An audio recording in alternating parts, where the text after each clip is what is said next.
الحمد للہ وکفى والصلاة والسلام على عباده الذین اصطفى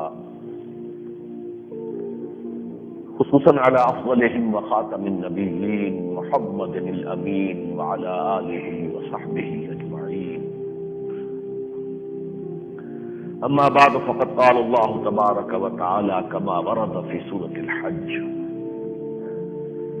اعوذ باللہ من الشیطان الرجیم بسم اللہ الرحمن الرحیم. یہ جو مضمون ہے آج میں ذرا اس کو ریورس آرڈر میں آپ کے سامنے رکھنا چاہتا ہوں. وہ ریورس آرڈر کیا ہے؟ دیکھیے، ہمارا ایمان ہے، ہمیں یقین ہے کہ قیامت آئے گی. ہماری ایمانیات میں سے اہم ترین نکات جو ہے ان میں سے ایک نقطہ یہ بھی ہے کہ قیامت، اور قیامت کا لفظ ہمارے ہاں استعمال ہوتا ہے اصل میں الساعہ کے لیے. اردو میں یہ لفظ اس معنی میں آ گیا ہے. اصل میں وہ معاملہ جو ہے وہ ایک طویل ایک سلسلہ ہے واقعات کا. یہ پہلے ایک عظیم ہلچل ہوگی، زلزلہ آئے گا، توڑ پھوڑ ہوگی کہ جس سے حیات عرضی جو ہے اس کا خاتمہ ہو جائے. اس کو کہتے ہیں الساعہ، وہ معین گھڑی، وہ معین وقت کہ جس میں یہ ہلچل ہوگی. اسے القارعہ بھی کہا گیا. القارعہ ما القارعہ وما ادراک ما القارعہ یوم یکون الناس کالفراش المبثوث وتکون الجبال کالعہن المنفوش. یہ صورتحال پیدا. پھر یہ کہ ایک وقفہ ہوگا، ہم نہیں جانتے کتنا ہوگا. اس وقفے کے بعد پھر بعد سے بعدل موت ہوگی، پھر دوبارہ تمام انسانوں کو زندہ کیا جائے گا. قرآن مجید کی اصطلاح میں وہ یوم القیامہ ہے. لا اقسم بیوم القیامہ، جس کے لیے آتا ہے یوم یقوم الناس لرب العالمین، وہ دن کے جس دن تمام انسان اپنے رب کے حضور کے میں کھڑے ہوں گے. ہم اردو میں قیامت کا لفظ استعمال کرتے ہیں اس پہلے مرحلے کے لیے. قرآن مجید کی اصطلاح میں پہلے مرحلے کے لیے الساعہ ہے، اور یہ در حقیقت اس کا وہ جو دوسرا مرحلہ آئے گا بعد سے بعد الموت کے بعد، جس میں حساب کتاب ہوگا، اسے یوم الآخر بھی کہتے ہیں، اور یہ کہ وہی یوم القیامہ ہے. بہرحال پہلی بات یہ ہے کہ اس الساعہ کی خبر قرآن مجید میں اتنی دی گئی ہے کہ کوئی صفحہ شاید اس سے خالی نہ ہو. سب سے زیادہ جس کی خبر قرآن مجید میں خاص طور پر جو ابتدائی صورتیں ہیں اس میں تو سارا زور ہی اس پر ہے. اما یتساءلون عن النبأ العظیم الذی هم فیہ مختلفون. جب حضور نے فرمایا کہ ایک ایسا دن آئے گا، تم سب مر جاؤ گے، پھر تمہیں اٹھایا جائے گا، پھر حساب کتاب ہوگا، تو ہلچل سے مچ گئی. یہ کیا بات کہہ رہے ہیں محمد صلی اللہ علیہ وسلم؟ وہ بالکل غافل تھے. لیکن یہ کہ پھر جس شد و وج کے ساتھ قرآن مجید نے بیان کیا، ابھی میں نے سورۃ القارعہ کا نمونہ آپ کے سامنے رکھا. پھر اذا زلزلت الارض زلزالها واخرجت الارض اثقالها وقال الانسان ما لها يومئذ تحدث اخبارها بان ربك اوحى لها.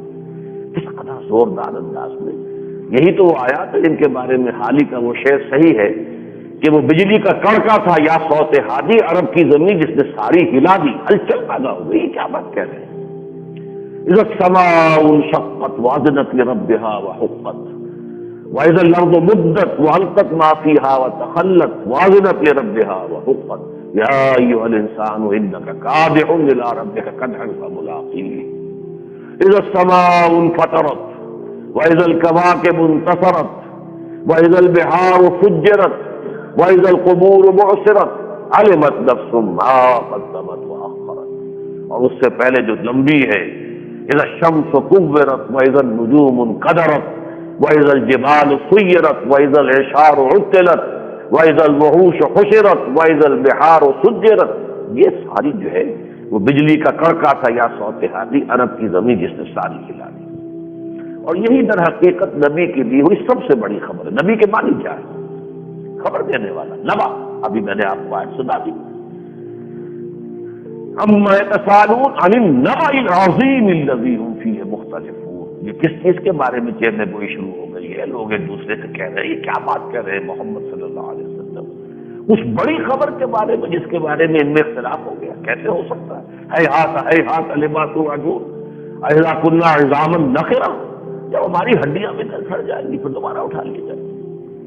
لیکن یہ اچھی طرح جان لیجئے کہ یہ ہے وہ شے، قرآن مجید کا ہر پڑھنے والا جانتا ہے کہ سب سے زیادہ قرآن میں جس چیز پر زور ہے وہ یہ، تو یہ شدنی امر ہے، ہو کر رہے گا۔ اور اس کے بارے میں البتہ ایک دور ہمارے فزیکل سائنسز پر، فزکس کا خاص طور پر آیا ہے کہ جس میں اس کی نفی سی ہو رہی تھی۔ یہ جو ایرا کہلاتا ہے فزکس میں، نیوٹنز ایرا، نیوٹونین فزکس، اس میں مادے کے بارے میں کہا گیا میٹر از انڈسٹرکٹیبل، میٹر ختم ہی نہیں ہو سکتا، تو کیسے کیا بتائیں گے؟ شکل بدل سکتا ہے، کوئی ایک صورت دوسری صورت تیسری صورت شکل بدلے گا، لیکن یہ کہ یہ دنیا چلتی ہے۔ عام طور پر یہ مادہ پرستانہ ذہن نے قیامت کا انکار کیا کہ یہ تو چلنے والی شے ہے، چلی آ رہی ہے اور چلتی رہے گی، اس کا کوئی خاتمہ نہیں۔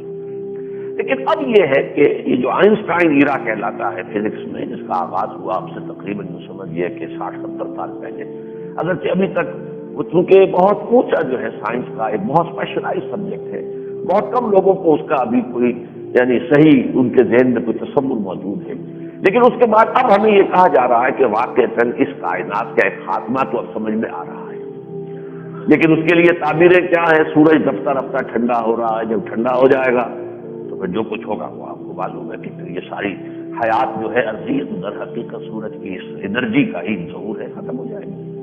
یا جیسے یہ جو تھیوریز آف ایکسپینڈنگ یونیورس ہے کہ جیسے پھل جھڑی ہوتی ہے، یہ کائنات ایسے پھیل رہی ہے، ایک جس کو کہ فنر جیسا ہوتا ہے، یہ چل رہی ہے، پھیلتی بھی جا رہی ہے، چکر بھی کھا رہی ہے، گیلیکسیز پیدا ہو رہی ہے، نئی سے نئی پیدا ہو رہی ہے۔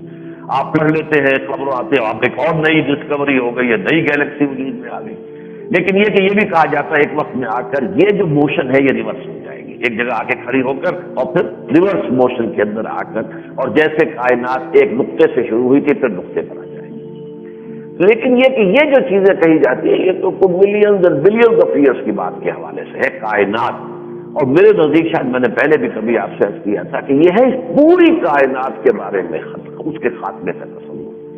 ہمارا جو تصور ہے قیامت ہے وہ پوری کائنات کے خاتمے کا نہیں ہے، وہ در حقیقت حیات دنیاوی، اس دنیا میں جو حیات ہے اس کا خاتمہ ہے، اور انسانوں کا محاسبہ ہے اور جنات کا محاسبہ ہے کہ جو یہیں سے پیدا کیے گئے، اور یہ در حقیقت اس کائنات کے ایک حصے کے اندر قیامت آئے گی۔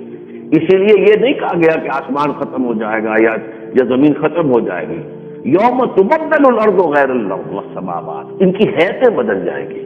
اذا دکت الارض دکا دکا وجاء ربک والملک صفا صفا واذا الارض مدت، یہ زمین کھینچ دی جائے گی، زمین کو کود کود کر چپٹا کر دیا جائے گا، اور یہ جو اجرام سماویہ ہیں ان میں بھی ایک ہلچل ہوگی۔ ہمارا سولر سسٹم جو ہے وہ جمع الشمس والقمر، یہ سورج اور چاند یکجا ہو جائیں گے، بلکہ زیادہ صحیح ہے کہ چاند جو ہے وہ سورج میں دھس جائے گا۔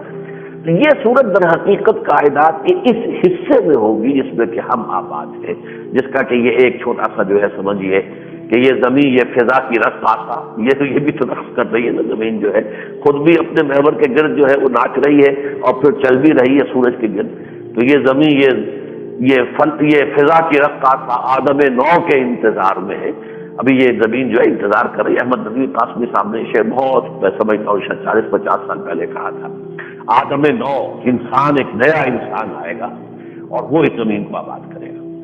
پہلی بات تو میں نے آپ سے عرض کی کہ یہ ہے وہ شے جس پر ہمارا ایمان ہے، جس پر ہمارا یقین ہے۔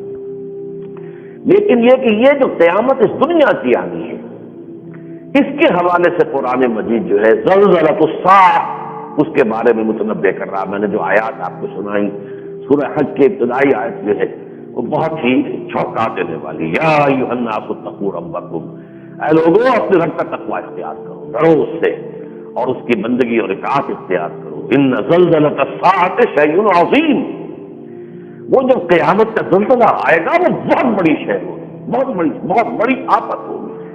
یوم ترونھا، جب تم اسے دیکھو گے، تذہل کل مرضعۃ عما ارضعت، تو ہر دودھ پلانے والی اپنے اس بچے کو بھول جائے گی۔ یعنی سب سے زیادہ جو تعلق ہوتا ہے وہ ایک دودھ پلانے والی ماں اور اس کے بچے یا بچی کے درمیان ہے۔ اس سے زیادہ جو ہے انسانی جو علائق ہیں اور تعلقات ہیں اور محبتیں ہیں، اس سے زیادہ گاڑھا کوئی تعلق، لیکن بھول جائے گی، اس طریقے سے نفسی سوار ہو جائے گی۔ وَتَضَعُ كُلُّ ذَاتِ حَمْلٍ حَمْلَهَا، اور وہ جو صدمے کی کیفیت اس وقت ہوگی اور شوق جس کو ہم کہتے ہیں، اس سے ہر حمل والی کا ہر حمل گر جائے گا۔ وَتَرَى النَّاسَ سُكَارَىٰ، تم دیکھو گے کہ لوگ جو ہیں وہ ایسے ہیں کہ جیسے نشے میں ہیں، یعنی ان کے اوسان فتح ہوں گے تو جیسے کہ ایک آدمی جو ہے بھوتلا ہوا جسے آپ کہتے ہیں کہ جس کے اوسان فتح ہو گئے ہوں، اس طرح کی کیفیت ہوگی۔ وَتَرَى النَّاسَ سُكَارَىٰ وَمَا هُم بِسُكَارَىٰ، حالانکہ وہ کوئی نشے میں نہیں ہوں گے، وَلَٰكِنَّ عَذَابَ اللَّهِ شَدِيدٌ، یہاں یہ نوٹ کیجئے اس کو عذاب سے تعبیر کیا گیا ہے، کیوں یہ میں بعد میں آپ کو بتاؤں گا کہ یہ جو سختی ہے قیامت کی، اس کو بھی قرآن مجید اس صاف کی جو سختیاں ہیں یہ در حقیقت اس کو بھی عذاب سے تعبیر کیا جا رہا ہے، ولیکن عذاب اللہ شدید۔ اسی طرح اسی سورہ حج میں آپ آگے چل کے فرمایا اسی پہلے رکوع میں وَأَنَّ السَّاعَةَ آتِيَةٌ لَا رَيْبَ فِيهَا، دیکھو یہ قیامت کی، اب میں پھر قیامت میں اردو کا قیامت استعمال کروں، یہ ساعت، یہ گھڑی آ کر رہے گی اور اس میں کسی شک و شبہ کی گنجائش نہیں۔ اور اس کے بعد وَأَنَّ اللَّهَ يَبْعَثُ مَن فِي الْقُبُورِ، اور پھر وہ وقت بھی آئے گا کہ اللہ تعالیٰ اٹھا کر کھڑا کر دے گا سب کو جو قبروں میں ہوں گے، قبروں میں دفن کیے گئے ہوں یا جلا کر ان کی راکھ جو ہے وہ بھی کہاں گئی، زمین میں گئی نا، دریا میں آپ نے بہا دی، وہ بھی کہیں سیٹل ہو جائے گی، کسی جگہ جا کر زمین ہی کا حصہ بنے گی۔ لہٰذا جو بھی انسان ہے چاہے کسی شیر نے کھایا ہے تو شیر بھی مرے گا، پھر اس کا جو ڈھانچہ ہے وہ بھی تو زمین ہی کا حصہ بن جائے گا، اور بالآخر تو ساری حیات دنیاوی جو ہے وہ گویا کہ حیات انسانی وہ ساری کی ساری اسی زمین کے اندر جو ہے شامل ہو جائے گی۔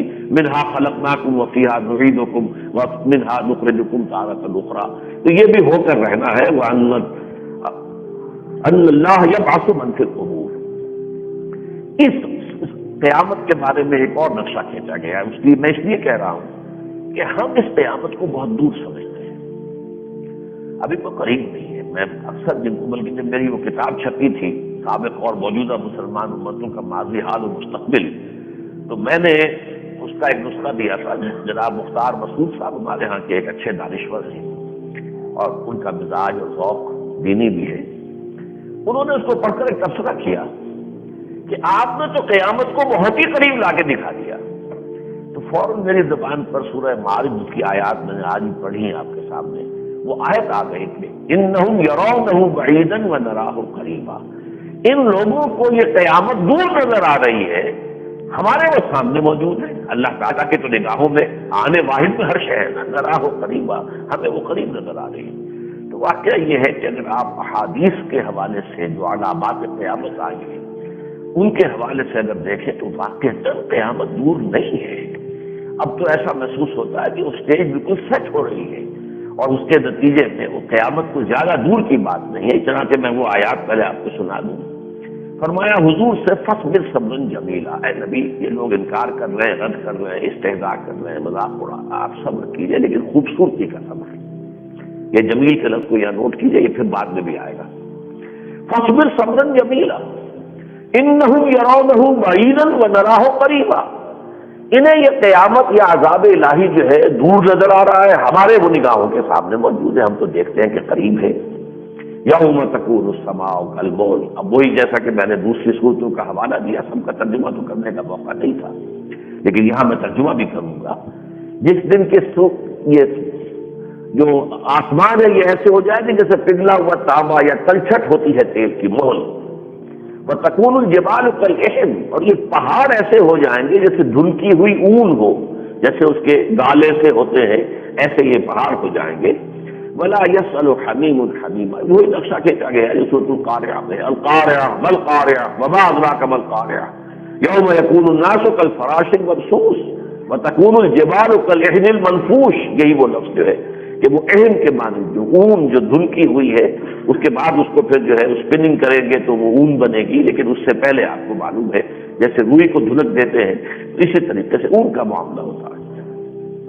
وَلَا يَسْأَلُ حَمِيمٌ حَمِيمًا، اس دن کوئی دوست، حمیم کہتے ہیں بڑے جگری دوست کو، بڑا گہرا دوست، بہت ہی محبت کرنے والا، لیکن کوئی جگری دوست کسی دوسرے کو پوچھے گا نہیں، وہ نفسی نفسی کا عالم ہوگا کہ ہر ایک کو اپنی جان کی پڑی ہوگی۔ یبصرونہم، وہ دکھا بھی دیے جائیں گے، دیکھو وہ تمہارے لاڈلے، وہ تمہارے بیٹے، وہ تمہاری بیٹیاں، وہ تمہاری بیوی، وہ تمہارے والدین جن کی وجہ سے تم نے ہمارے دین سے دوری اختیار کی، ان کو اچھا کھلانا، اچھا پہنانا، ان کو خوش رکھنا، اس کے لیے تم نے حرام کو حلال کیا، اپنے لیے حرام خوری کی، یہ سب دکھا دیے جائیں گے. یہ تمہارے بڑے لاڈلے تھے نا, یہ تمہارا وہ دوست جو تمہیں بہت ہی جگری دوست جسے تم سمجھتے تھے, یہ مبصرون ہے, دکھا دیے جائیں گے انہیں.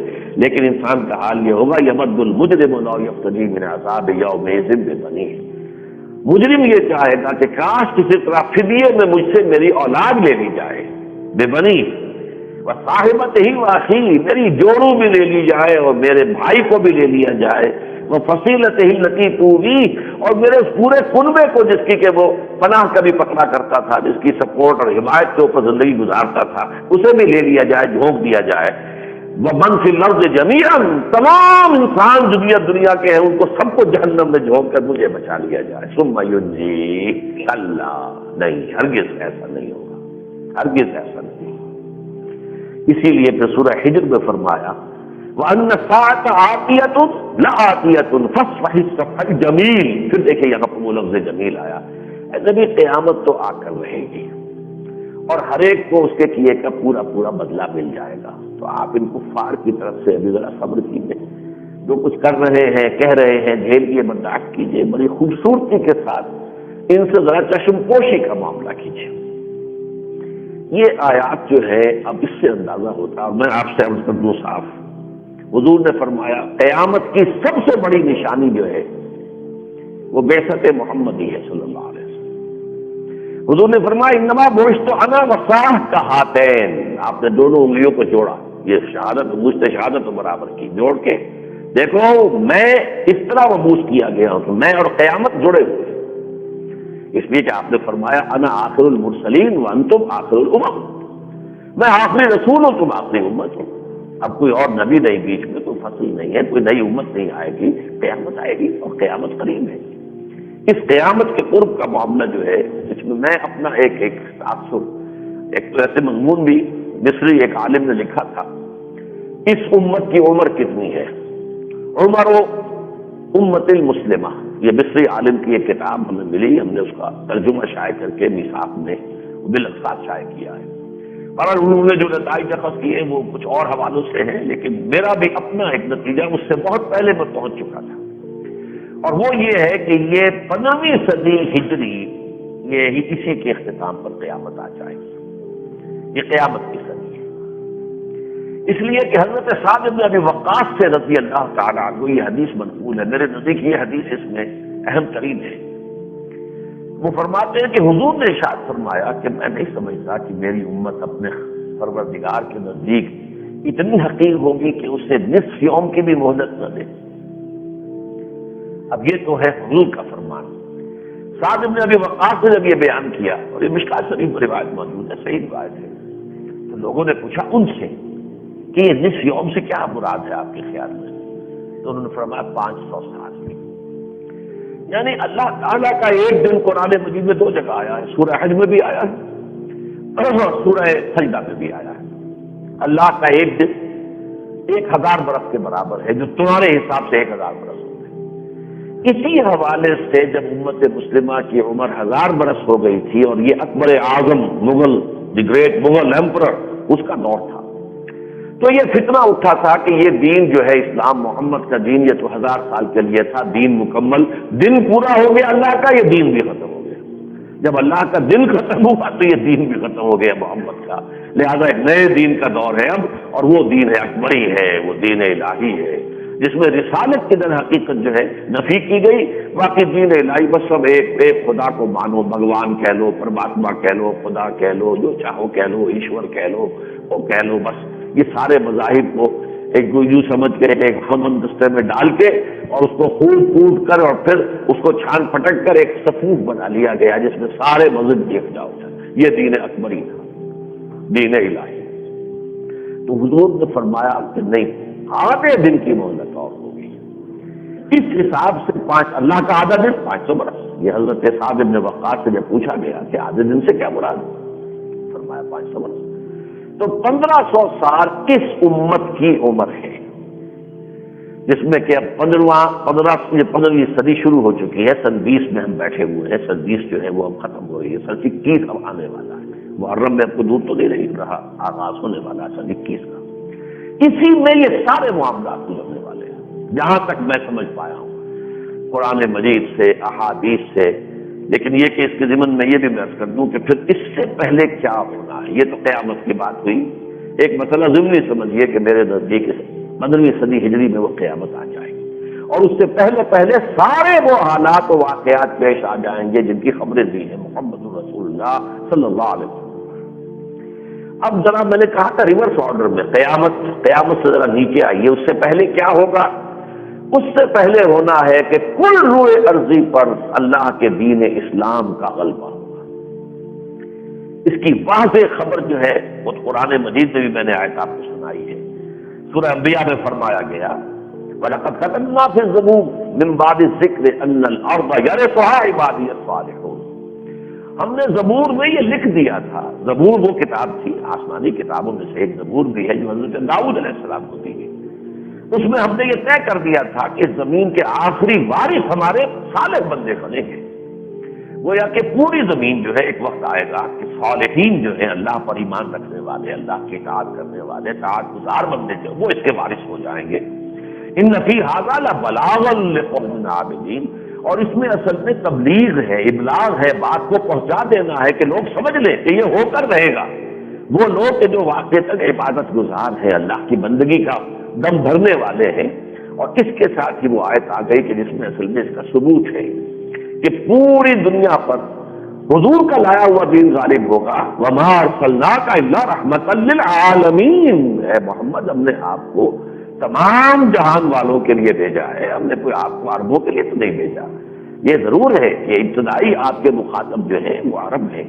هو الذی بعث فی الأمیین رسولا منہم یتلو علیہم آیاتہ ویزکیہم ویعلمہم الکتاب والحکمہ وإن كانوا من قبل لفی ضلال مبین وآخرین منہم لما یلحقوا بہم۔ گویا کہ یہ امت جو ہے یہ دو حصوں پر مشتمل ہے، ایک امیین جن میں سے خود حضور بھی تھے، انہی میں سے تھے عرب بنی اسماعیل، اور ایک آخرین جو آئیں گے، ابھی شامل ہوں گے، ابھی شامل نہیں ہوئے، ہوتے رہیں گے، اس لیے کہ آپ عربوں کے بعد پھر ایرانی ایمان لے آئے، شامی ایمان لے آئے، مصری آ گئے، اور پھر اس کے بعد ترک آ گئے، ہندی آ گئے، سندھی آ گئے، سودانی آ گئے، پوری دنیا جو ہے یہ دائرے کھینچتے چلے گئے، یہ آخرین ہے تو انہی میں سے، اسی امت کا حصہ ہے، لیکن یہ ہے کہ یہ ابھی تک شامل نہیں ہوئے تھے۔ ابتدائی جو بعثت تھی حضور کی بنیادی، وہ بعثت تھی بنی اسماعیل کے لیے، امیین کے لیے۔ تو چونکہ یہ چیز قرآن مجید میں اس آیت میں بھی آئی، اور ویسے یہ ہے کہ احادیث نبویہ میں اس کی بڑی واضح صراحت موجود ہے۔ قرآن مجید میں دوسرے اعتبار سے صغرا کبرا موجود ہے، یہ میں نے کئی دفعہ عرض کیا ہے۔ صغرا کبرا کہتے ہیں کہ آپ منطق میں دو چیزوں کو جمع کر کے تیسرا نتیجہ نکالتے ہیں۔ استحضار المعرفتین لحصول المعرفت الاخرى، یہ ہے منطق۔ دو حقیقتیں ہیں، انہیں سامنے رکھیے تو ان سے تیسری حقیقت تک پہنچنے کی کوشش کیجیے، یہ منطق کا فعل ہے۔ الف برابر ہے بے کے، بے برابر ہے جیم کے، لہذا الف برابر ہے جیم کے، اب یہ نتیجہ نکل آیا۔ معرفتین کیا ہے؟ الف برابر ہے بے کے، ایک یہ صغرا ہو گیا۔ کبرا کیا ہے؟ بے برابر ہے جیم کے، یہ کبرا ہو گیا۔ صغرا کبرا جوڑیں گے تو نتیجہ کیا نکلا؟ الف برابر ہے جیم کے۔ یہ صغرا کبرا قرآن میں موجود ہے۔ وہ کیا ہے کہ 3 دفعہ فرمایا هو الذی ارسل رسولہ بالہدی ودین الحق لیظہرہ علی الدین کلہ، وہی اللہ جس نے بھیجا ہے اپنے رسول کو صلی اللہ علیہ وسلم الہدی اور دین حق دے کر تاکہ غالب کرے اسے کل کے کل دین پر۔ گویا کہ مقصد بعثت محمدی غلبہ دین ہے۔ 5 مرتبہ یہ فرمایا، اگرچہ الفاظ بدل کے آئے ہیں، جیسے کہ ایک آیت یہی جو میں نے آپ کو سنائی وما ارسلناک الا رحمۃ للعالمین، سب سے زیادہ صریح آیت جو ہے آیت نمبر 28 سے سورہ سبا کی، وما ارسلناک الا کافۃ للناس بشیرا ونذیرا، اور اے محمد ہم نے نہیں بھیجا ہے آپ کو مگر تمام انسانوں کے لیے بشیر و نذیر بنا کر۔ تو یہ اور مختلف انداز میں آیا ہے۔ اس حوالے سے اس صغرا کبرا کو جوڑیے کہ صغرا کیا ہے؟ مقصد بعثت محمدی غلبہ دین ہے۔ کبرا کیا ہے کہ حضور کو بھیجا گیا تمام عالم انسانیت کے لیے، تو دونوں کو جوڑیں گے تو نتیجہ نکلے گا کہ حضور کی بعثت کا مقصد اس وقت پورا ہوگا جب کل روح انسانی پر، کل عالم انسانی پر، کل روح ارضی پر اللہ کے دین کا غلبہ ہو جائے۔ یہ اس کا انیویٹیبل لاجیکل ریزلٹ ہے۔ باقی احادیث جو ہے وہ کئی دفعہ ہم نے آپ کو سنائی ہے، اور اب پرسوں انشاءاللہ جو جلسہ ہونے والا ہے الحمراء میں، نوید خلافت کانفرنس، تو اس میں ہم پھر وہ کتاب جو ہے مفت تقسیم کریں گے بغیر کسی ہدیے کے، جن میں یہ احادیث ہیں جن کے بارے میں نے بارہا کہا ہے کہ یہ تو ہمیں حرز جان بنانی چاہیے۔ مایوسی کے اندھیاروں میں ہمارے لیے امید کا سہارا بننے والی یہ احادیث ہے کہ حضور فرماتے ہیں صلی اللہ علیہ وسلم کہ میرے دور سے لے کر قیامت تک 5 ادوار ہیں۔ اور یہ حدیث میں کیونکہ پرسوں ہی وہ جلسہ ہو رہا ہے، میں آپ کو دعوت دیتا ہوں اس مشن کر کی، تو وہاں یہ چیزیں آئیں گی۔ دور نبوت، پھر دور خلافت علی منہاج النبوت، پھر ظالم ملوکیت، پھر غلامی والی ملوکیت، پھر دور خلافت علی منہاج النبوت۔ یہ 5واں دور آنے والا ہے، آ کر رہے گا۔ غلامی کے 2 دور جو ہے ملوکیت کے گزر چکے ہیں۔ ایک پہلا دور تھا جس میں کہ بادشاہ مسلمان تھے، دوسرا دور وہ آیا کہ ہم انگریزوں کے غلام ہو گئے، فرانسیسیوں کے غلام ہو گئے، اطالویوں کے غلام ہو گئے، کوئی کہیں کا ڈچ جو ہے اس کے بادشاہ کا غلام ہو گیا، کوئی ولندیسی کا غلام ہو گیا۔ تو یہ 2 ادوار گزر چکے ہیں، اگرچہ دوسرے دور کا ابھی تتمہ باقی ہے کہ عالمی مالیاتی استعمار جو ہے وہ ابھی اپنے پنجے گاڑ رہا ہے اور آگے بڑھ رہا ہے، لیکن یہ ختم ہوگا۔ حضور نے خبر دی ہے ثم تکون خلافت علی منہاج النبوۃ، اور جب وہ خلافت علی منہاج النبوۃ آئے گی تو وہ 2 احادیث بارہا میں سنا چکا ہوں۔ حضور نے فرمایا ان اللہ زوالی الارض، اللہ نے میرے لیے ساری زمین لپیٹ دی، فرائے تو مشارقہا و مغاربہا، تو میں نے اس کے سارے مشرق بھی دیکھ لیے، سارے مغرب بھی دیکھ لیے۔ وَإِنَّ أُمَّتِي سَيَبْلُغُ مُلْكُهَا مَا زُوِّيَ لِي مِنْهَا، اور سن رکھو میری امت کی حکومت ان تمام علاقوں پر ہو کر رہے گی جو زمین کو لپیٹ کر مجھے دکھا دیے گئے۔ یہ شک کی گنجائش رہ سکتی ہے، اور یہ حدیث جو ہے مسلم شریف کی ہے۔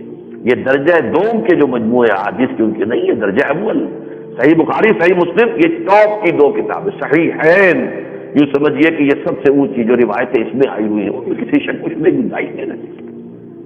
ایک اور حدیث کہ زمین پر کوئی نہ گھر بچے گا نہ کوئی خیمہ بچے گا جس میں اللہ اسلام کا کلمہ داخل نہ کرنے۔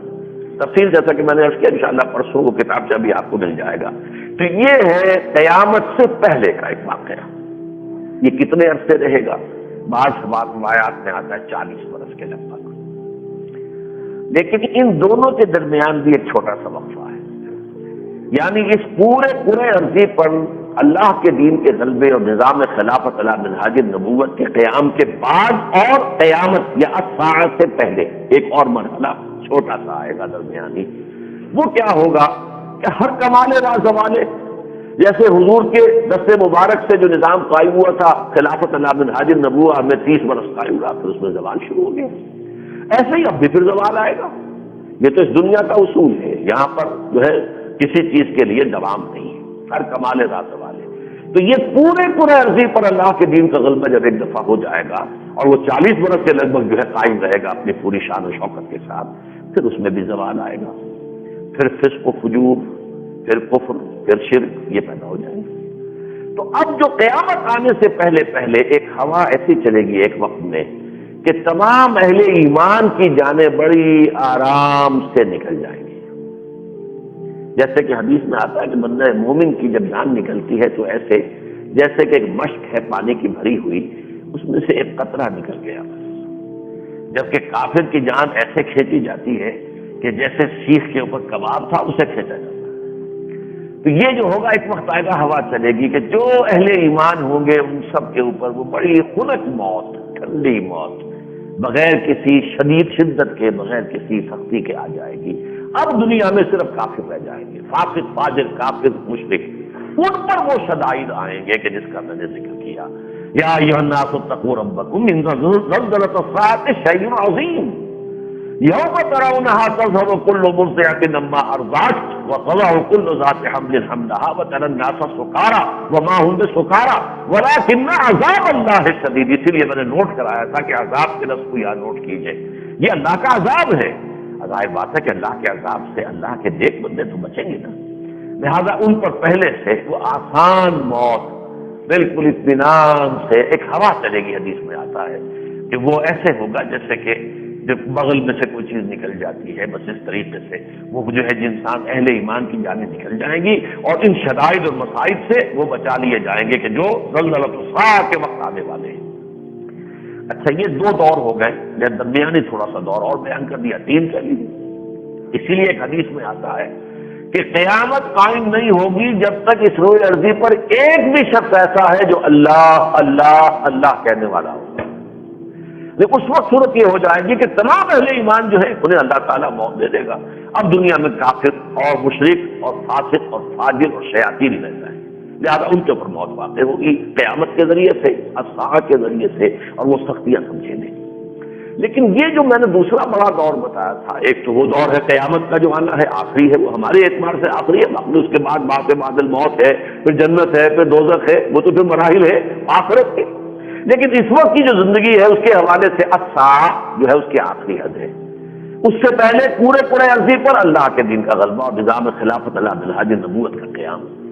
اس سے پہلے جو دور ہے یہ ٹرمائل کا دور ہے، یہ سختیوں کا دور ہے، یہ تکالیف کا دور ہے، یہ دور ہے جس کے اوپر آپ کو حدیث کی کتابوں میں ابواب ملیں گے۔ باب اشراط الساعہ، علامات القیامہ، کتاب الفتن، یہ ساری چیزیں، کتاب الملاحم، یہ عنوان ہے۔ بدقسمتی یہ ہوئی ہے کہ احادیث کی طرف سے ہمارے اس دور میں آ کر عدم التفات کی ایک عام فضا پیدا ہو گئی۔ ویسے تو دین ہی کی طرف توجہ کم ہے، لیکن پھر بھی قرآن کے بارے میں یہ ہے کہ برے سے برا انسان بھی، برے سے برا مسلمان بھی قرآن پہ اس کا ایمان ہے کہ بھائی اس میں جو کچھ ہے وہ اللہ کا کلام، سمجھے نہ سمجھے، پڑھے نہ پڑھے، عمل کرے نہ کرے، لیکن قرآن پر اس کا ایمان ہے۔ حدیث کے بارے میں نہایت یوں سمجھیے کہ شکوک و شبہات، ایک تو یہ کہ جو مستشرقین نے اس سلسلے میں کام کیا تھا اس کے اثرات ہیں جو پھیلے ہیں، اورینٹلسٹ جن کو آپ کہتے ہیں، یعنی عیسائی وہ لوگ جنہوں نے اسلام کا مطالعہ کیا اور پھر جو ہے اپنے شکوک و شبہات جو ہے ان کو کتابوں کی شکل میں لکھا۔ پھر ہمارے ہاں منکرین حدیث کا ایک بڑا فتنہ اٹھا ہے، اور یہ آج کا نہیں، یہ تقریباً 100 سال پرانا فتنہ ہے، کیونکہ اس کا نقطۂ آغاز تو اصل میں خود سر سید احمد خان مرحوم ہے۔ پھر یہ کہ بڑی بڑی شخصیت ہے اس کے اندر، آپ کے چکڑالہ ایک شہر ہے میاں والی میں یا کیمل پور ضلع میں، وہاں سے مولوی عبداللہ چکڑالوی بہت بڑے عالم دین تھے، وہ منکر حدیث ہوئے اس علاقے کے اندر سب سے بڑا جو منکر حدیث پیدا ہوا وہ تھا۔ اسی گاؤں کے تھے پھر مولانا اعلیٰ چکڑالوی، جن کے یہ جو الاخوان تنظیم ہے، اکرم آوان صاحب ان کے خلفاء میں سے ہیں۔ لیکن یہ کہ عبداللہ چکڑالوی بہت پہلے کی شہر تھا۔ اسلم جراج پوری یوپی میں ایک شخص پیدا ہوا، پھر پنجاب کے اندر جو ہے غلام احمد قادیانی تو خیر ہوا ہی ہوا، اس نے ایک اور اعتبار سے احادیث کو بدنام کیا۔ لیکن یہ کہ فتنہ انکار حدیث کو غلام احمد پرویز نے بہت بری طریقے سے پھیلایا۔ اچھا لکھنے کا فن اسے آتا تھا، انشا پرداز تھا، تقریر اچھی کرتا تھا اور بڑا ڈرامٹائز کر سکتا تھا اپنے خطاب کو، اور اس سے یہ ہے واقعتاً جو سننے والے اس کے ہوتے تھے وہ متاثر ہوتے تھے۔ تحریر کا فن بھی آتا ہے، نقشے دار قسم کی تحریر اس نے تو، اور پھر یہ کہ حکومت میں اسے ایک عہدہ حاصل تھا، deputy secretary government of Pakistan.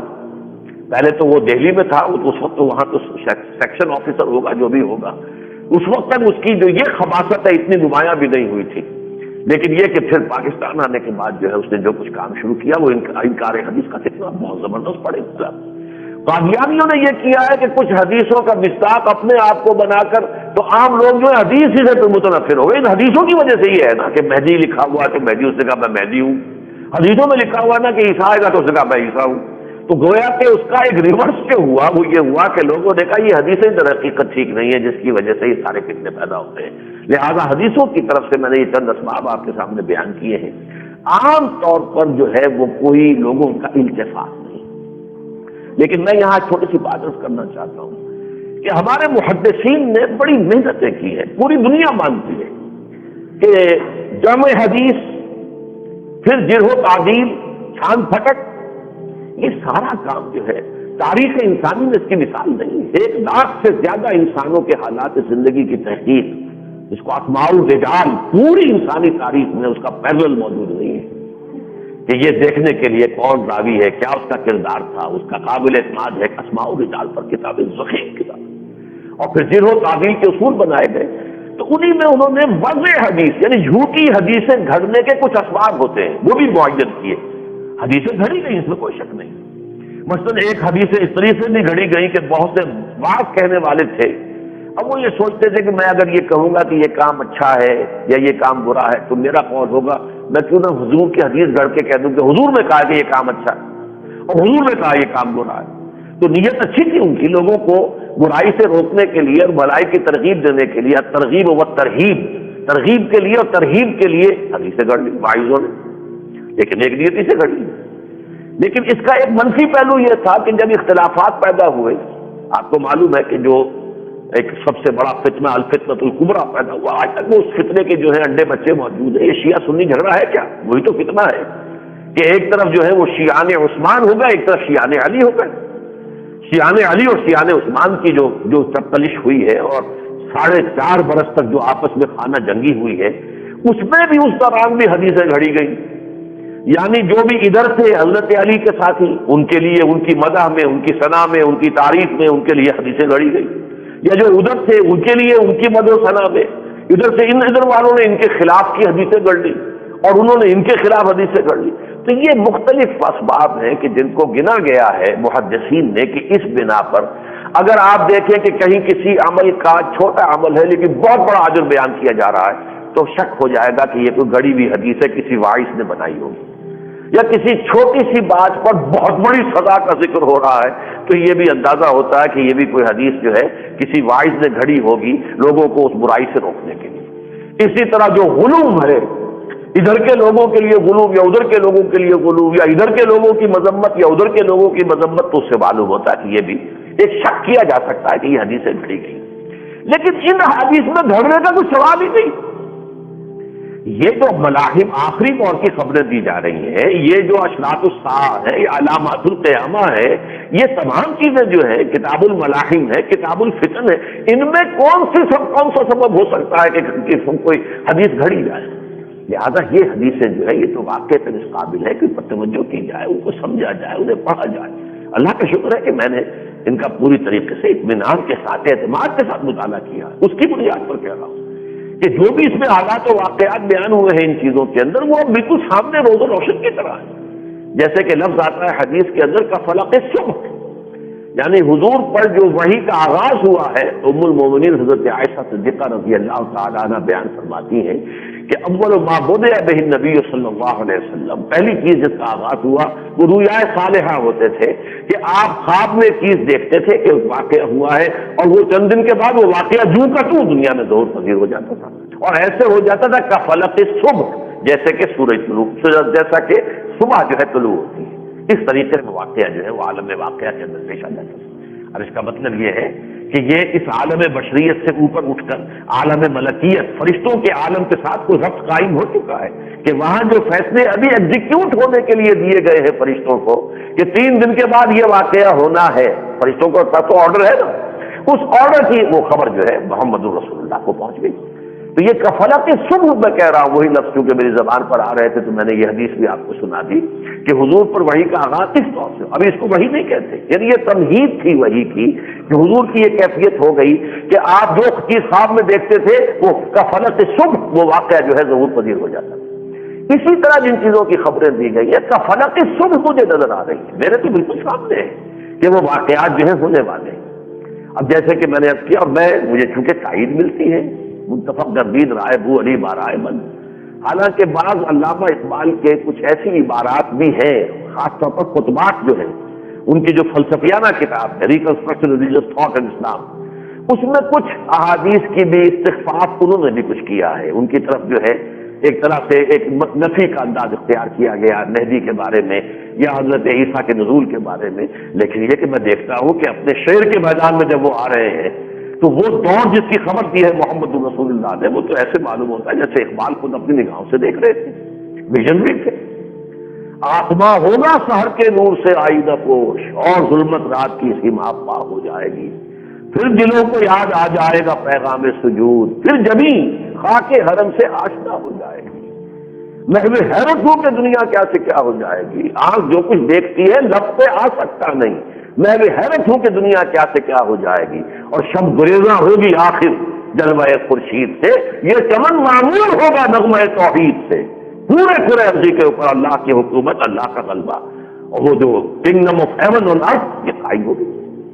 یہ عقیدہ اگرچہ عیسائیوں کا بھی ہے لیکن ان کا وہ عجیب کوئی ایک ذرا فلسافیکل اور کوئی اسپرچل قسم کی کنگڈم ان کا وہ نقشہ پیش کرتے ہیں، لیکن ہمارے ہاں تو صاف احادیث کے اندر ہے کہ واقعتاً وہی خلافت علی منہاج النبوہ جو حضور نے قائم کی اور 30 برس آپ کے بعد قائم رہی، دوبارہ دنیا میں آئے گی اور پوری دنیا میں آئے گی اور 40 برس قائم رہے گی۔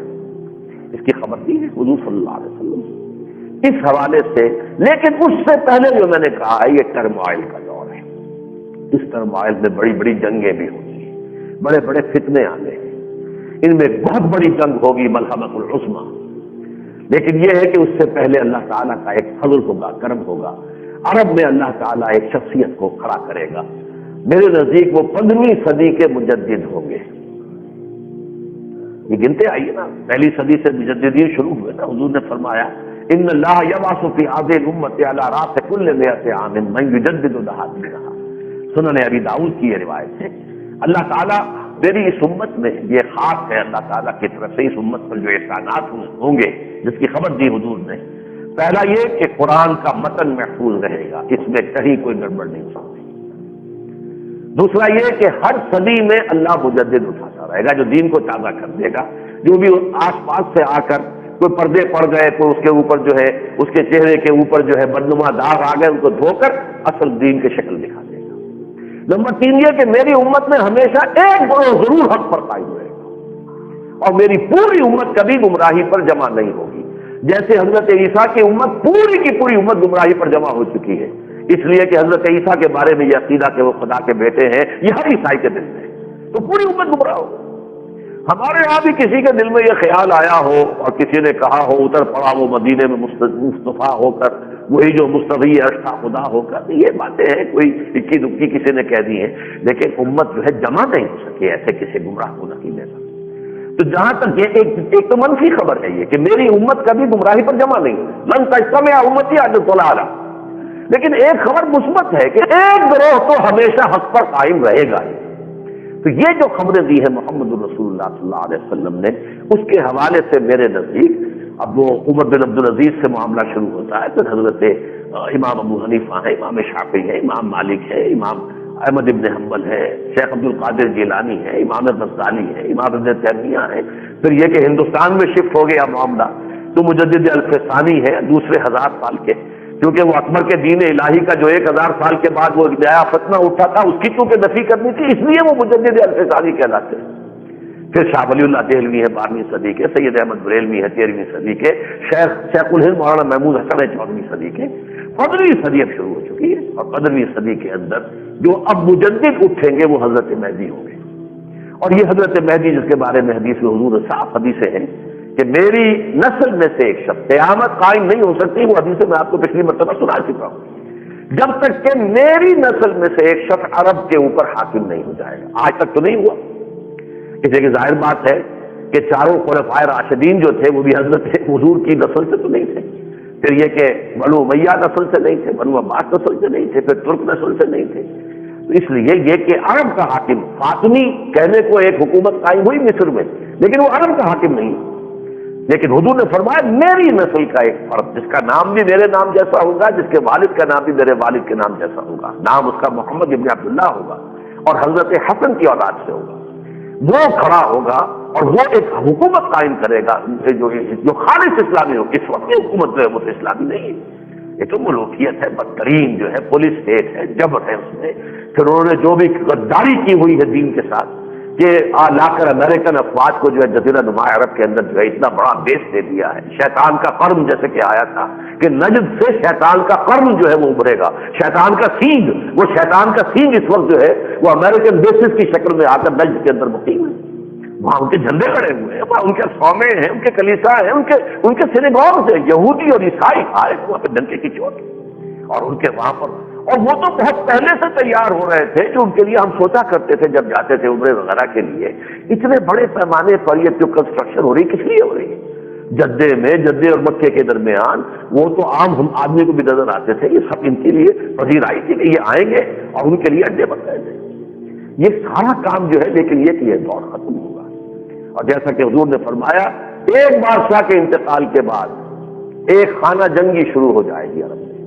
میرے نزدیک واللہ عالم، ظاہر بات ہے کہ میں 100% یقین سے تو نہیں کہہ سکتا، لیکن میں جس کو کہتا ہوں کہ گمان غالب، وثوق جو ہے اس کے ساتھ کہہ رہا ہوں، شاہ فہد کے بعد یہ ہونا ہی ہونا ہے، اس لیے کہ جیسے امریکہ نے ولی عہدیہ تبدیل کروائی ہے عین وقت پر، شاہ حسین کی ولی عہدی تبدیل کرائی، بھائی کے بجائے بیٹے کو بنایا، جو ان کا زیادہ سٹوج ہے، بھائی کے بارے میں اندیشہ ہوگا کہ شاید ہمارے اشاروں پہ پوری طرح حرکت نہ کریں۔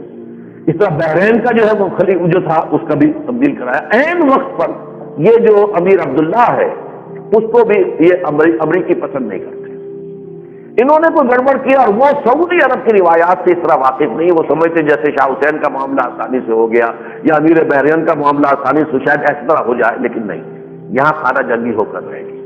عبداللہ کے پاس جو ہے وہ الحرف الوطنی کی کمانڈ ہے، جو ان کی جو بیڈوئن فورس ہے، بدوی فوج جو ہے ان کی، اس کی کمانڈ جو ہے وہ اس کے پاس ہے۔ فوج علیحدہ ہے، ریگولر آرمی علیحدہ ہے، اس کی کمانڈ اور کسی کے پاس ہے، لیکن الحرف الوطنی نیشنل گارڈ جو ہے، جو خالص بیڈوئن فورس ہے، اور بدوؤں کے اندر اسلام کے اثرات اب بھی کافی گہرے ہیں۔ یہ بریدہ وغیرہ کا علاقہ جو ہے درمیانی جو ہے، اس کے اندر واقعتاً یہ ہے کہ جا کر آپ دیکھیے تو ایک دفعہ طبیعت کوئی ہو جاتی ہے، نوجوانوں کی کیفیات دیکھ کر، وہاں کے حالات دیکھ کر۔ مکہ مدینے کے حالات بہت خراب ہیں، اسی طریقے سے ریاض کے اور دمام کے اور ان کے الخبر کے حالات جا کر دیکھیں گے تو بہت خراب نظر آئیں گے، جدے کے حالات بہت خراب نظر آئیں گے، لیکن یہ درمیانی علاقہ جو ہے جس کے اندر آپ کو اب بھی جو ہے وہ اسلام کا اور ان کے مضبوطی کے ساتھ اس کے اوپر ہاتھ بنانے کا نقشہ نظر آئے گا۔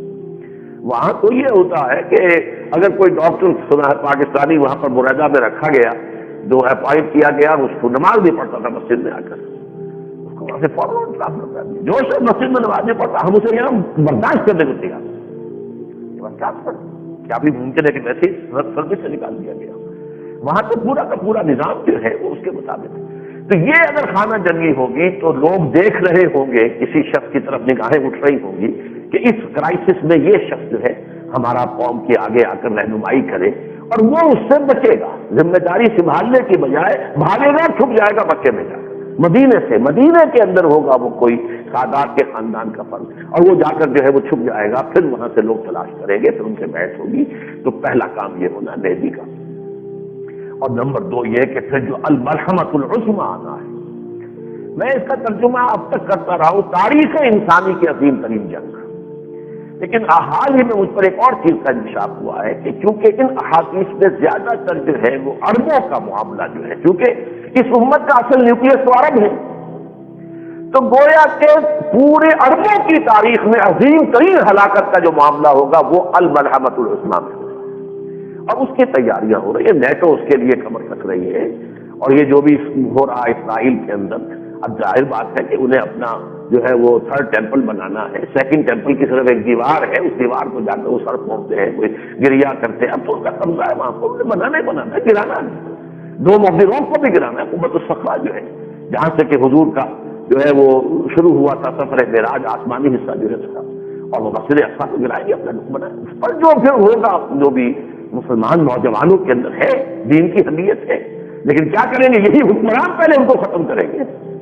اور پھر ظاہر بات ہے کہ قوت جو ہے پوری دنیا کی ان پر آئے گی، تو ان کے اوپر تو یہ وقت آنے والا ہے اور بہت سخت آنے والا ہے، لیکن پھر یہ ہے کہ اللہ تعالیٰ حضرت مہدی کی قیادت میں مسلمانوں کو پھر جو ہے وہ ان کے اندر دوبارہ ریزسٹنس پیدا ہوگی، ہمت ہوگی، وہ جنگ کریں گے، اور پھر آخری اسٹیج پر جب یہودیوں کے ساتھ آخری مقابلہ ہوگا تو جو یہودیوں کے لیے رسول بنا کر بھیجے گئے تھے عیسیٰ ابن مریم اور جو زندہ اٹھا لیے گئے تھے وہ واپس آئیں گے۔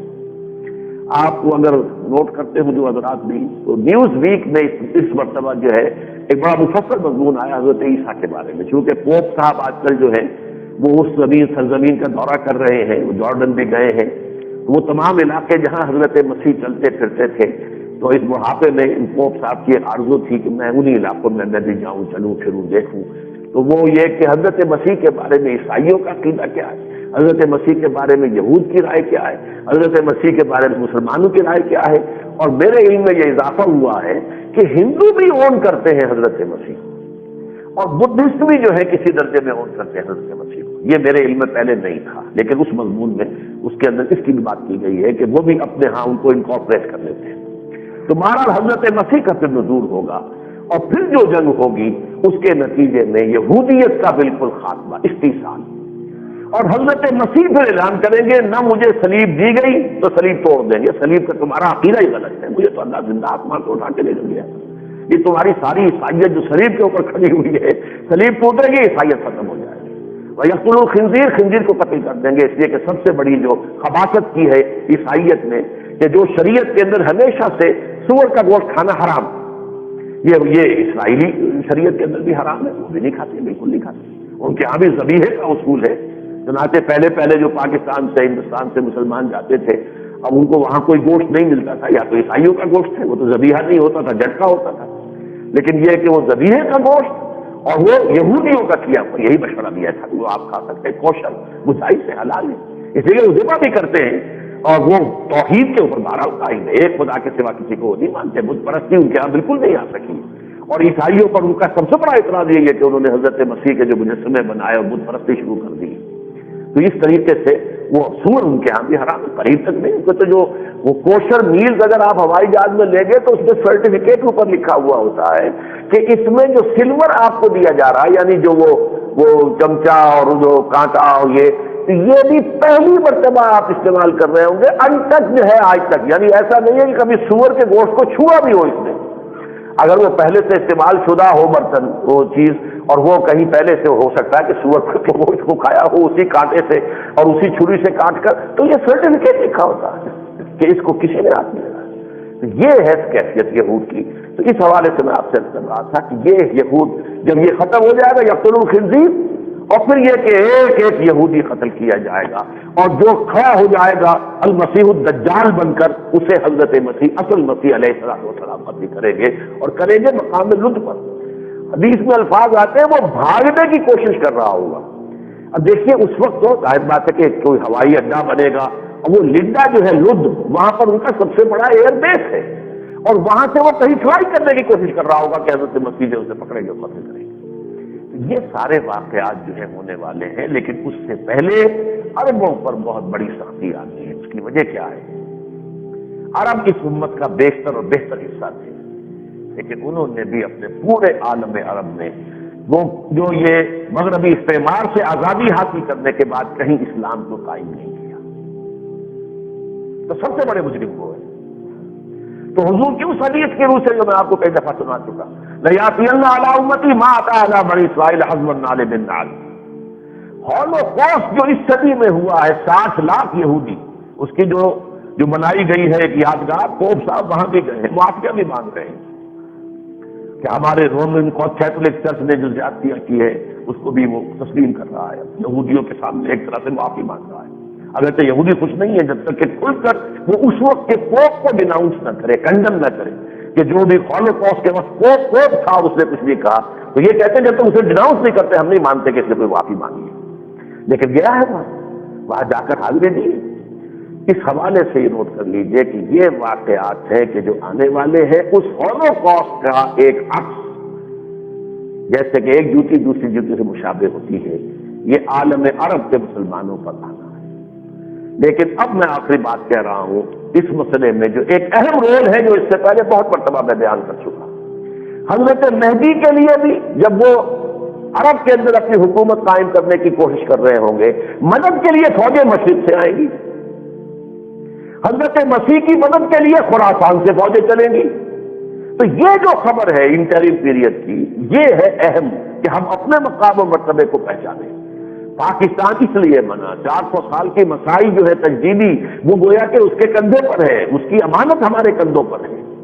حضرت مجدد الفسانی اور شاہ ولی اللہ اور سید احمد بریلوی اور شیخ الہند، ان سب کی جو بھی ہے، اور پھر جو عظیم شخصیتیں ہندوستان میں پیدا ہوئی 14ویں صدی کے دوران، وہ چاہے علامہ اقبال ہے اور چاہے مولانا مودودی تھے اور چاہے مولانا الیاس صاحب تھے، ان کے پیرلل، ان کی ہم وزن کوئی شخصیت پورے عالم اسلام میں آپ نے بتا سکتے. یہ سارا کام ہے. لیکن پاکستان کا مسئلہ جو ہے ایک ابھی ہینگنگ ان دی بیلنس ہے. 52 برس تو ہم نے گزار دیے یہاں اسلام قائم نہیں ہوا. اب یہ میں نہیں کہہ سکتا کتنا وقت ہمارے پاس ہے، کتنی مہلت ہے، لیکن 2 ہی راستے ہیں. یا تو ہم فوراً براہ راست توبہ کے روش اختیار کر لیں، اور یا شاید اللہ تعالیٰ کی طرف سے کوئی شدید عذاب کا کوڑا ہم پر بھی پڑے. اس لیے کہ مجرم نمبر 2 پوری امت مسلمہ میں میرے نزدیک ہم مسلمانان پاکستان ہیں. نمبر 1 عرب ہے، ان کی زبان میں یہ قرآن موجود ہے اور انہیں فضیلت دی گئی تھی. تو جن کے رتبے ہیں سوا، ان کی سوا مشکل ہے ان کے لیے یقین. لیکن یہ کہ نمبر 2 مجرم ہم ہیں جنہوں نے ملک بنایا اسلام کے نام پر. لاکھوں انسان جو ہے قتل ہوئے اسلام کے نام کے اوپر ملک بنانے میں. ہزاروں عورتوں کی نسبتیں لوٹی ہیں اسلام کے نام پر ملک بنانے میں، اور اسلام نے نافذ نہیں کی. اس جرم کی پاداش میں ہو سکتا ہے کہ اللہ کے عذاب کا کوئی کوڑا سخت پڑے اور پھر شاید ہم ہوش میں سے اللہ جانے. لیکن 3 کام کرنے ہیں اگر ہمیں توبہ کی توفیق نصیب ہو جائے.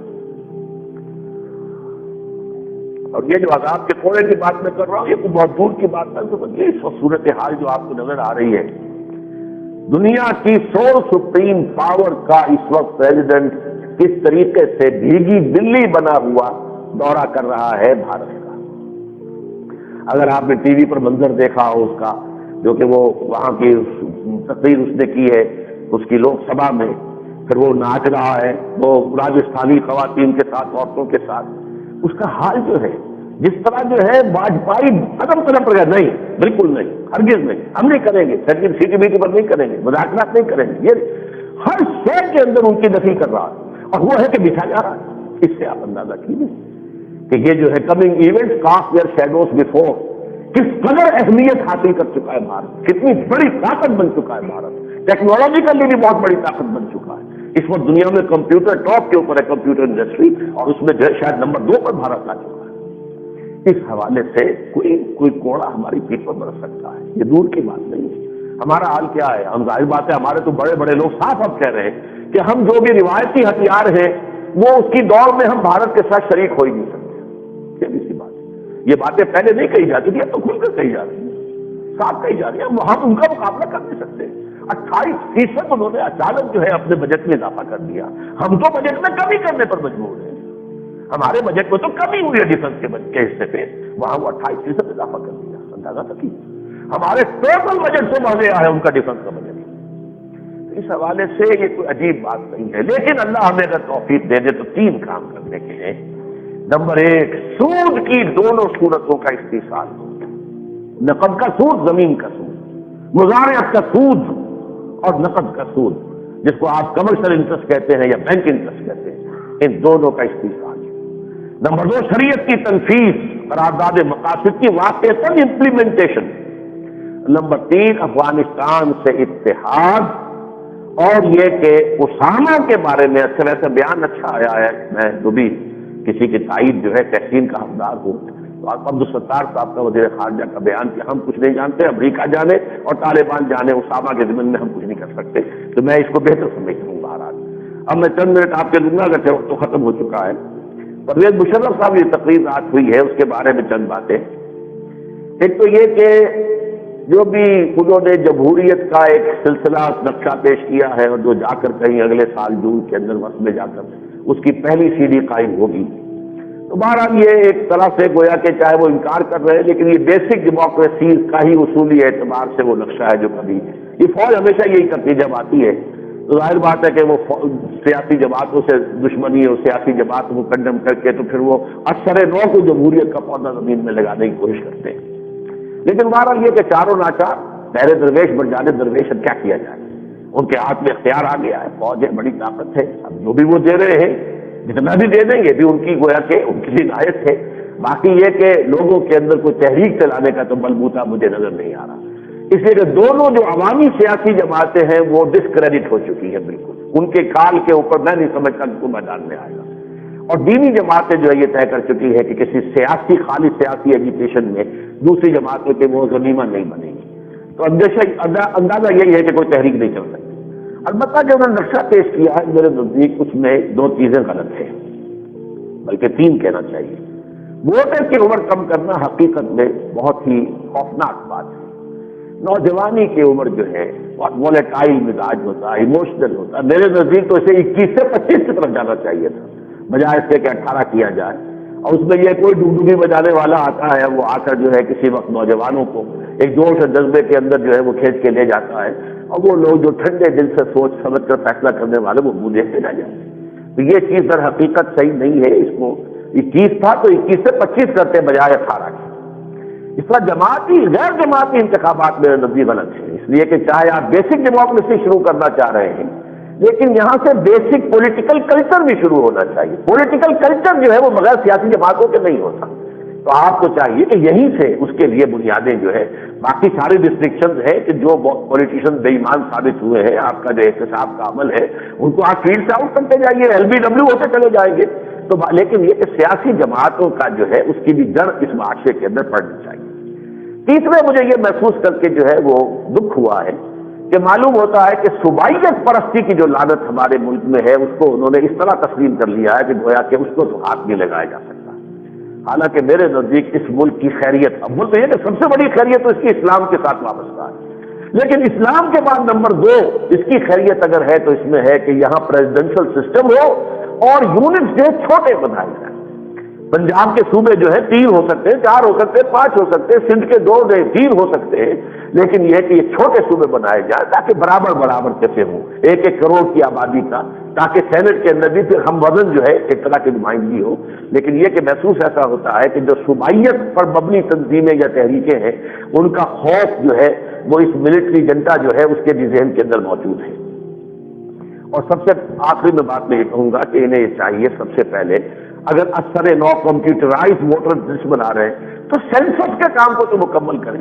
پہلا کام اس ملک کے اندر ہونا چاہیے کہ مردم شماری، وہ ایک دفعہ ہو بھی چکی ایکسرسائز، پھر وہ سارا کا سارا ڈمپ کر دیا گیا، کیوں کر دیا گیا پتہ نہیں، لیکن یہ ہے کہ فوج کا پہلا کام ہونا چاہیے کہ یہاں صحیح مردم شماری ہو اور ہر شخص کا مذہب کے ساتھ ہی اندراج ہو اور اس کا مسلک بھی، اس لیے کہ اسلام یہاں آئے گا تو پھر یہ کہ جو پرسنل لا ہے اس میں مسالک کو آزادی دینی ہوگی، تو معلوم ہو کہ کون حنفی ہے، کون سلفی ہے، کون جعفری ہے، معلوم ہو، تاکہ اس کے مطابق جو ہے وہ ان کو اپنے جو ہے پرسنل لا کے اوپر عمل کرنے کی پوری اجازت ہو، ان کی عبادت گاہیں جو ہے انہیں تحفظ حاصل ہو، یہ نہ ہو کہ ایک فرقہ جو حملہ کرے اور دوسرے فرقے کی وہ عبادت گاہ پر مسجد پر قبضہ کر لے، تو یہ بہرحال اس وقت ہے صورتحال۔ لہذا ہر شخص کے مذہب کا بھی، عیسائی ہے تو لکھے میں عیسائی، کیتھولک ہوں، پروٹسٹنٹ ہوں لکھے، اگر مسلمان ہے تو مسلمان لکھے کہ میں جعفری ہوں، حنفی ہوں، مالکی ہوں، شافعی ہوں یا سلفی ہوں، جو بھی ہو لکھے۔ تو یہ کام جو ہے میرے نزدیک کرنے ضروری ہیں۔ بس آخری بات یہ ہے کہ جیسا کہ میں نے عرض کیا، پرسوں اب ہمارے نوید خلافت کانفرنس ہو رہی ہے الحمرا ہال نمبر 1 میں صبح 10 بجے، جو وقت میں نے طے کیا ہوا اپنے درس قرآن کا، اس دفعہ گویا کہ اسی کے بدل میں یہ کانفرنس ہو رہی ہے الحمرا میں، اور آپ سب حضرات سے میری استدعا ہے وہاں پہنچے، جمع ہوں، تاکہ بلکہ میں نے اشتہار اخبار میں آ جائے گا، ہم نے کوئی ہینڈ بل شائع نہیں کیا ہے، آج آپ سے اطلاع میں دے رہا ہوں، کوئی لمبی چوڑی بات نہیں ہے، پرسوں ہے 10 بجے الحمرا کا ہال نمبر 1 ہے، لیکن کل جنگ میں اور نوائے وقت میں اشتہار آ جائے گا انشاءاللہ۔ اقول قولی ھذا واستغفر اللہ لی ولکم ولسائر المسلمین والمسلمات۔